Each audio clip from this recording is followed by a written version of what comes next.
नमस्कार, मैं श्यामगिरी। आप देख रहे हैं टीएफडी इंडिया न्यूज 24। टीएफडी इंडिया न्यूज 24 में आप सभी दर्शकों का स्वागत है। एनडीए गठबंधन में अचानक हड़कंप सी परिस्थिति बच गई और मोदी के खिलाफ इस्तीफे रुकते नहीं, लेकिन एनसीपी छोड़ेगी एनडीए गठबंधन। इसे तीन भागों में हमें समझने की जरूरत पड़ेगी कि एनडीए में अचानक हड़कंप सी क्या है। बिहार के अंदर सब कुछ ठीक ठाक नहीं है। बिहार के अंदर उपेंद्र कुशवाहा शायद पछता रहे हैं कि एनडीए में क्यों आ गए। उनके बेटे दीपक प्रकाश के लिए सीट बिल्कुल नहीं छोड़ा गया है और भारतीय जनता पार्टी और जेडीयू दोनों ने ही अपने प्रत्याशी पूरे खड़े कर दिए। इस वक्त जब हम लोग लाइव हैं तो नामांकन चालू है और नामांकन का आज आखिरी तारीख है। नामांकन होने के बाद अटकलें खत्म हो जाएंगी दीपक प्रकाश के लिए, उपेंद्र कुशवाहा के बेटे के लिए।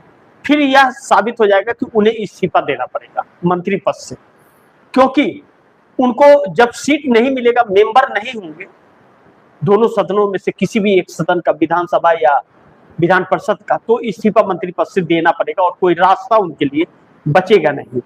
दूसरी तरफ जो बड़ी महत्वपूर्ण है, तमिलनाडु में भारतीय जनता पार्टी के खिलाफ माहौल 5 इस्तीफे के बाद में जो बने हैं वह भारतीय जनता पार्टी के लिए शुभ संकेत नहीं दे रहे हैं। जो इस्तीफे हुए थे, जिसकी चर्चा 2-3 दिन से मैं लगातार आप दर्शकों के सामने करता रहा कि करुणा नागराजन, सुमति वेंकटेश, अमर प्रसाद रेड्डी, अभिलाष गोपीनाथम और अन्नामलाई, इनके बाद जो इस्तीफे की झड़ी है, तकरीबन 15 से 16 इस्तीफे और होने के बाद माहौल भारतीय जनता पार्टी के खिलाफ हो गया और एडीएमके ने एनडीए गठबंधन छोड़ दिया है। पार्टी टूट गई है, पूरी तरह से बिखर गई है और अन्नामलाई के तरफ झुकाव नेताओं का हो रहा है। इसी बीच महाराष्ट्र से भी खबर अच्छी नहीं है। महाराष्ट्र के अंदर एनडीए का अहम घटक दल एनसीपी से सीधा टकराव हो गया है देवेंद्र फडणवीस के साथ। अजीत पवार के निधन के बाद में वित्त मंत्रालय जो अजीत पवार के पास था, उसे मुख्यमंत्री देवेंद्र फडणवीस ने अपने पास रख लिया। सुनेत्रा पवार को डिप्टी सीएम तो बनाया, लेकिन मंत्री पद जो है, जो विभाग एनसीपी के पास था वित्त मंत्रालय का, वह छीन लिया और एक कठपुतली बना करके रख दिया, जिसको लेकर के लगातार एनसीपी के अंदर घमासान मचा हुआ है। अब एनसीपी ने आधिकारिक तौर पर अल्टीमेटम दे दिया है कि अगर मानसून सत्र जो शुरू होने वाला है, इस मानसून सत्र के अंदर जो विधानसभा और लोकसभा का मानसून सत्र शुरू होने वाला है, इस मानसून सत्र तक अगर वित्त मंत्रालय वापस नहीं किया गया तो एनडीए गठबंधन हम छोड़ देंगे, यानी कि एनडीए गठबंधन टूट जाएगा। ऐसे में एकनाथ शिंदे के तरफ से भी आक्रामकता है, जो चुनाव को लेकर के सीटों के बंटवारे पर मतभेद लगातार बना हुआ है। एकनाथ शिंदे के घर वापसी के चर्चे लगातार जारी हैं। ऐसे में भारतीय जनता पार्टी बहुत मुश्किल में घिर रही है। इस बीच इंडिया गठबंधन की बैठक इस वक्त शुरू हो चुकी है और शरद पवार नहीं आए, लेकिन उनकी बेटी सुप्रिया शिले आई है। जो अभी तक कहा जा रहा था शरद पवार नहीं आएंगे, उनकी बेटी सुप्रिया शिले आई है। हेमंत सोरेन नहीं आए हैं, उनका प्रतिनिधि आया हुआ है। अखिलेश यादव भी है। सिर्फ 2 लोग इसमें गायब, स्टालिन और केजरीवाल।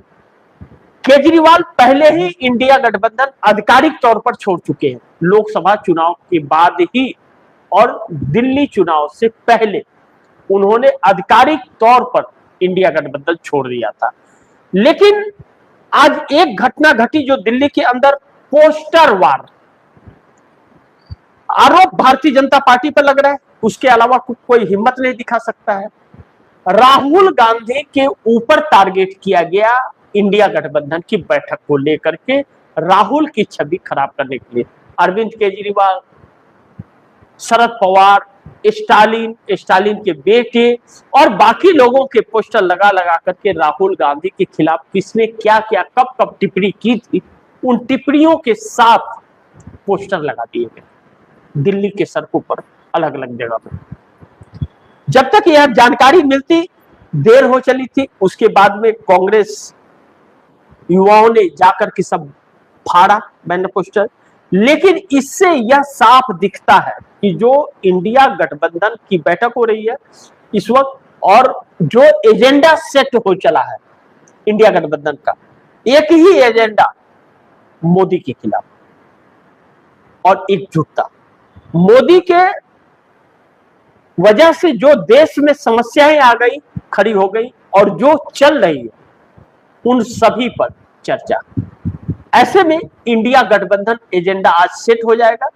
आज बहुत कुछ इंडिया गठबंधन से निर्धारित होगा कि कौन क्या है और कौन रहेगा और कौन जाएगा। ऐसे में कांग्रेस के लिए भी फायदेमंद होगा, वह किसी निर्णय तक पहुंच पाएगी कि इंडिया गठबंधन अगर रहता है तो ठीक है और नहीं रहता तो ठीक तो भी ठीक है।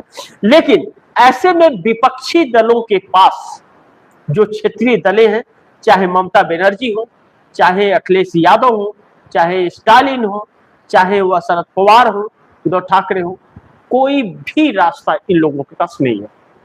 लेकिन कांग्रेस ने मोर्चा संभाल रखा है और कांग्रेस का मोर्चा संभालना भारतीय जनता पार्टी के लिए चिंता का विषय है। इसीलिए यह पोस्टर वार भी किया गया। अब दो तीन चीजें जो बड़ी अहम है, प्रधानमंत्री मोदी ने एनडीए की बैठक बुला ली है 10 जून को, और 10 जून को एनडीए की बैठक होगी और एनडीए की बैठक में लगता है नीतीश कुमार नहीं आएंगे। आज जब एमएलसी का दाखिला हो रहा है, नामांकन हो रहा है, तो नीतीश कुमार नाराज होकर के पटना से बाहर चले गए। यानी कि भारतीय जनता पार्टी और नीतीश कुमार में फिर एक बार ठन गई है जोड़ का, और नीतीश कुमार बहुत ही एक्शन में। रावड़ी आवास को लेकर के लगातार सरकार बैकफुट पर आ गई है। जिस तरह से रावड़ी देवी, लालू प्रसाद यादव, तेजस्वी यादव, बाकियों के सिक्योरिटी को लेकर के चिंता थी, सिक्योरिटी घटाई जा रही थी जो नहीं घटाई जानी चाहिए। लेकिन आवास खाली कराने को लेकर के जो भारतीय जनता पार्टी का एक एजेंडा है कि लालू परिवार का घर खाली कराओ, बहुत पहले से, वह सत्ता में नहीं थे तब से उनका एजेंडा है। नीतीश कुमार के साथ थे तभी भी खाली कराने के लिए उत्पात मचा रहे थे, लेकिन नीतीश कुमार ने यह काम नहीं किया, भाजपा की बात नहीं मानी, ना सुरक्षा में कमी की और ना ही आवास को खाली कराया।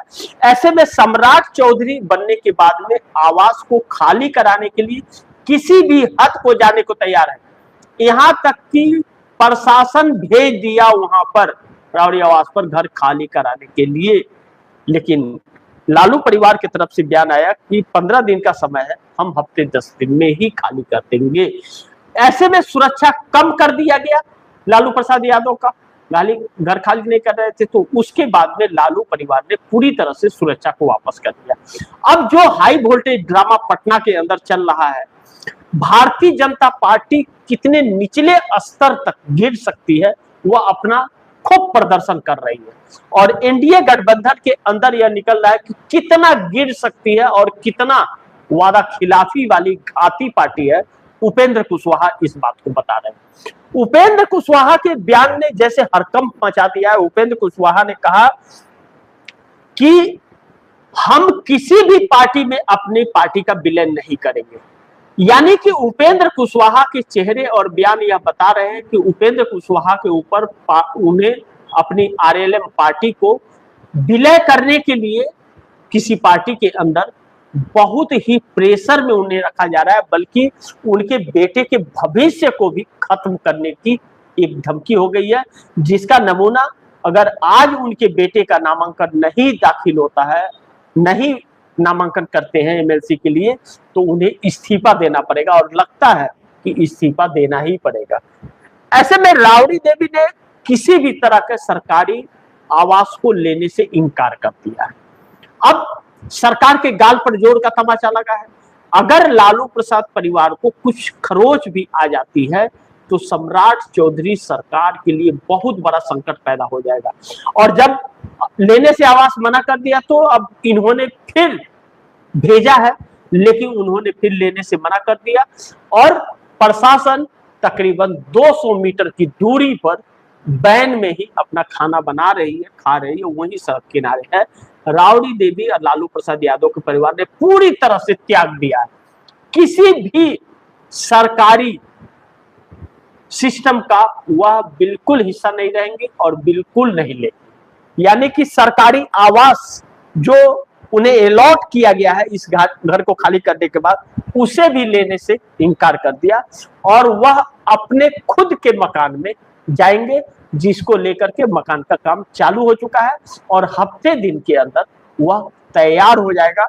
अब ऐसे में देखना होगा कि सरकार की क्या प्रवृत्ति है। लेकिन बिहार से जो रिएक्शंस आ रहे हैं भारतीय जनता पार्टी के खिलाफ, सम्राट चौधरी के खिलाफ, वह बहुत ही चिंताजनक है। चौक चौराहों पर भी अब लालू प्रसाद यादव के परिवार को लेकर के चर्चा होने लगी है कि सरकार अन्याय कर रही है लालू परिवार के साथ, जो नीतीश कुमार के लिए भी और भारतीय जनता पार्टी के लिए भी दिक्कत पैदा कर सकता है। जिस चर्चा से गायब हो चुके थे लालू प्रसाद यादव, उस चर्चा में फिर ला करके एक बार खड़ा कर दिया गया। और इस बीच अगर कोई घटना घट जाती है, अगर पटना में है तो ठीक है, कार्यकर्ता उनके रहेंगे, पटना के बाहर जाना है तो उन्हें सुरक्षा की जरूरत पड़ेगी, तो क्या उस वक्त भी बगैर सुरक्षा के जाएंगे?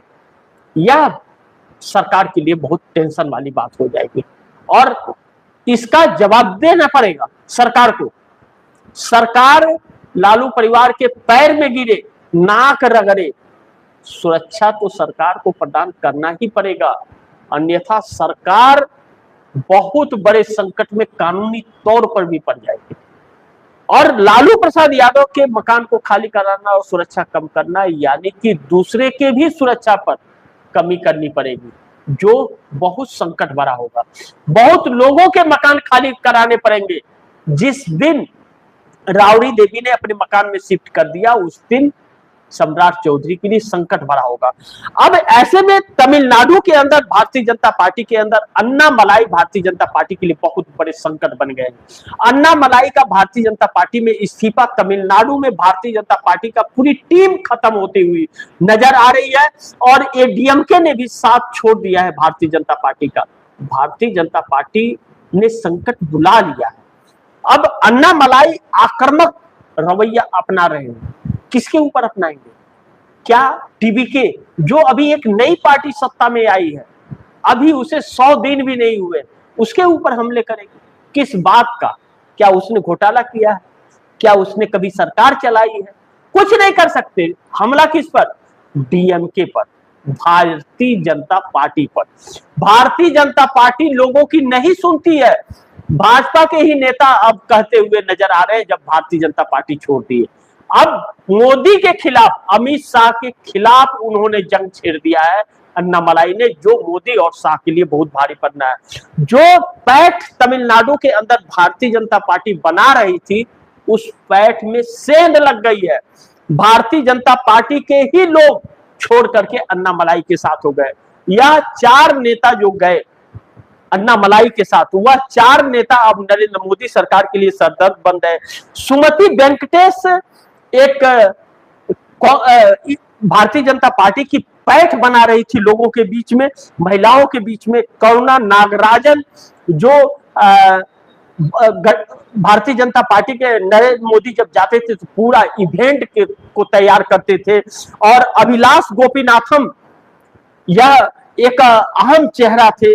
अमर प्रसाद रेड्डी, या जो अन्नामलाई के साथ यह चारों नाम जो आप दर्शकों को मैंने बताए, यह आ गए। यह भारतीय जनता पार्टी की रातों की नींद को उड़ाना शुरू कर दिए हैं, क्योंकि अब भारतीय जनता पार्टी को ऐसे नेताओं को ढूंढना मुश्किल हो जाएगा। तमिलनाडु में कहां से ढूंढेगी भारतीय जनता पार्टी? फिर पांडिचेरी भी भारतीय जनता पार्टी के लिए संकट हो जाएगा। अन्नामलाई ने बहुत बड़ा झटका मोदी को दे दिया है इस्तीफा देने के बाद में। और अब जैसे लग रहा है नितिन गडकरी के बयान का असर भारतीय जनता पार्टी पर कुछ ज्यादा ही शुरू हो गया। अब ऐसे में नरेंद्र मोदी को लेकर के असमंजसता बढ़ती जा रही है। भारतीय जनता पार्टी के अंदर भी नरेंद्र मोदी को लेकर के बगावतें तेज है, लेकिन इंडिया गठबंधन की बैठक हो रही है और राहुल गांधी के खिलाफ पोस्टरबाजी करके नरेंद्र मोदी इन मुद्दों से ध्यान लोगों का भटका रहे हैं, लेकिन लोग भटक नहीं रहे हैं। मोदी की समस्या यह है। लेकिन चंद्रबाबू नायडू कहा जा रहा है कि एनडीए गठबंधन के अंदर बहुत बड़ा झटका नरेंद्र मोदी को दे सकते हैं, बहुत बड़ा झटका चंद्रबाबू नायडू कभी भी किसी भी वक्त दे सकते हैं। 10 जून का बैठक एनडीए गठबंधन का बहुत अहम होने वाला है। चंद्रबाबू नायडू उस बैठक में आएंगे कहा जा रहा है। चंद्रबाबू नायडू बिल्कुल आ रहे हैं, लेकिन चंद्रबाबू नायडू को अब भारतीय जनता पार्टी को जो फंसा रहे हैं, एक तो राज्यसभा सांसद के लिए समर्थन देने से इनकार कर दिया चंद्रबाबू नायडू ने, समर्थन नहीं दिया, साफ कर दिया कि हम आपको समर्थन नहीं देंगे। छात्रों के आंदोलन पर सरकार के साथ खड़े नहीं हुए, छात्रों को समर्थन दे दिया अपना वजूद बचाने के लिए। और अब ऐसे में भारतीय जनता पार्टी सेंधमारी करना चाहती थी, इसलिए 16 सांसदों ने संपर्क से बाहर जाने का फैसला किया और मोबाइल स्विच ऑफ हो गया था, जो भारतीय जनता पार्टी बेचैन हो गई थी इस चीज को लेकर के। अब ऐसे में दिल्ली के अंदर हो रही बैठक, इंडिया गठबंधन का एजेंडा सेट हो रहा है। नीतीश कुमार पटना से बाहर चले गए। नामांकन कभी ऐसा नहीं हुआ कि एमएलसी चुनाव में नामांकन, राज्यसभा सांसद के लिए नामांकन हो रहा हो और नीतीश कुमार पटना छोड़ दिए हो, लेकिन नाराज होकर के नीतीश कुमार पटना छोड़ करके चले गए और शाम को वापस आएंगे जब नामांकन का समय समाप्त हो जाएगा। ऐसे में कहा जा रहा है कि अब नीतीश कुमार बहुत बड़ा गेम प्लान तैयार कर रहे हैं, जो भारतीय जनता पार्टी के लिए बहुत बड़ा संकट हो सकता है। नीतीश कुमार भी चाहते थे कि उपेंद्र कुशवाहा के बेटे को सीट मिल जाए। भारतीय जनता पार्टी ने वादा किया था लेकिन नहीं दिया। जो भाजपा अपने ही लोगों के साथ दगा कर रही है और अपने आप को मजबूत करना चाहती है, अब एनडीए गठबंधन के अंदर हरकंप सी परिस्थिति है कि अब भारतीय जनता पार्टी पर भरोसा नहीं हो पा रहा है इन गठबंधन के लोगों का। इसीलिए भारतीय जनता पार्टी पोस्टर वार करके कांग्रेस की तरफ, राहुल गांधी की तरफ, उन पुराने टिप्पणियों को जो शरद पवार ने पुराने वक्त में बयान दिया था, या स्टालिन ने नाराज होकर के जो बयान दिया, ममता बनर्जी ने पुराने वक्त में क्या कहा था, इन सब का पोस्टर लगा करके ध्यान भटकाने की कोशिश की गई, लेकिन एनडीए के अंदर मचे हड़कंप को रोक नहीं पा रहे हैं। सुनेत्रा पवार ने बड़ी एकदम साफ तौर पर कह दिया है कि, और अल्टीमेटम दे दिया है कि आपने अगर वित्त मंत्रालय जो अजीत पवार के पास था और देवेंद्र फडणवीस ने छीन लिया है, नहीं दिया अगर, तो एनडीए गठबंधन हम छोड़ने को मजबूर होंगे, हम छोड़ देंगे एनडीए गठबंधन। साफ तौर पर अल्टीमेटम दे दिया है। इसका मतलब एनडीए गठबंधन के अंदर हड़कंप और घमासान दोनों मचा हुआ है। इसीलिए नरेंद्र मोदी ने भी 10 जून को जो बैठक बुलाई है एनडीए गठबंधन की, वह यूं ही नहीं बुलाई है बैठक, वह बैठक एक सोची समझी रणनीति के तहत बुलाया गया है, क्योंकि अब इंडिया गठबंधन की बैठक में जो एजेंडा सेट हो रहा है, वह एजेंडा इनके लिए बड़ी घातक साबित हो सकता है, क्योंकि ईरान और इजराइल का युद्ध फिर एक बार शुरू हो गया। जिसकी क्राइसिस चल रही थी वह शुरू हो गया। शेयर मार्केट पूरी तरह से क्रैश और बर्बाद हो गया भारत का। आज सुबह से ही क्रैश वाली परिस्थिति में है, जिसका असर सीधा आम जनता पर अब पड़ेगा। सरकार का कलेक्शन टैक्स को लेकर के लगातार कम हो रहा है, रुपया कमजोर हो रहा है। सी ग्रेड में आईएमएफ ने भारत को सी ग्रेड में डाल दिया है। करेंसी पर भरोसा नहीं कर सकते, विदेशी मुद्रा हमारे देश में आना बिल्कुल बंद हो गया है। कोई भी एक भी इन्वेस्टर भारत में आके इन्वेस्ट करने के लिए बिल्कुल तैयार नहीं है। और जिस अडानी और अंबानी को यह सरकार पूरा देश लुटा रही थी, वह सबसे ज्यादा इन्वेस्टमेंट अमेरिका में करने जा रहे हैं। यह सौदा मोदी को बहुत भारी पड़ेगा। अमेरिकी ट्रेड डील के जरिए जो महंगाई चल रही है आज देश के अंदर, वह अमेरिकी ट्रेड डील के जरिए हो रही है। अमेरिकी ट्रेड डील का यह नतीजा है, यानी कि नरेंद्र मोदी को पूरी तरह से ब्लैकमेल किया जा रहा है और नरेंद्र मोदी ब्लैकमेल हो रहे हैं। एडवोकेट डॉक्टर सुब्रमण्यम स्वामी, जो भारतीय जनता पार्टी के वरिष्ठ नेता हैं, उन्होंने साफ कहा है नरेंद्र मोदी का प्रधानमंत्री का चेहरा बदल दिया जाए, अगर नहीं बदला गया तो देश गुलाम हो जाएगा। अब कुछ बेचने के लिए भी इनके पास नहीं बचा हुआ है, पूरा सत्यानाश कर दिया। अब सरकार एक इवेंट बनाने जा रही है कि पंडित जवाहरलाल नेहरू से भी ज्यादा दिनों तक प्रधानमंत्री रहने वाले नरेंद्र मोदी हैं।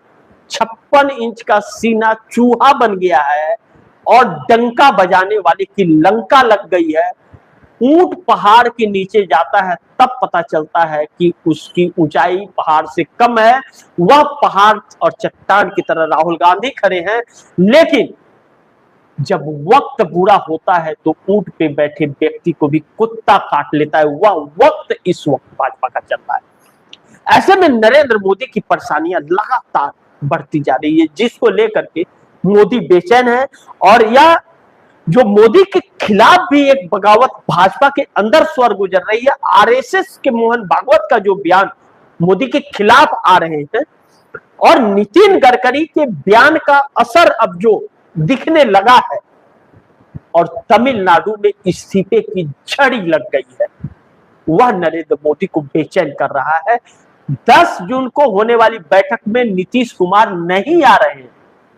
नरेंद्र मोदी इससे भी परेशान है और आज नाराज होकर पटना से बाहर चले गए।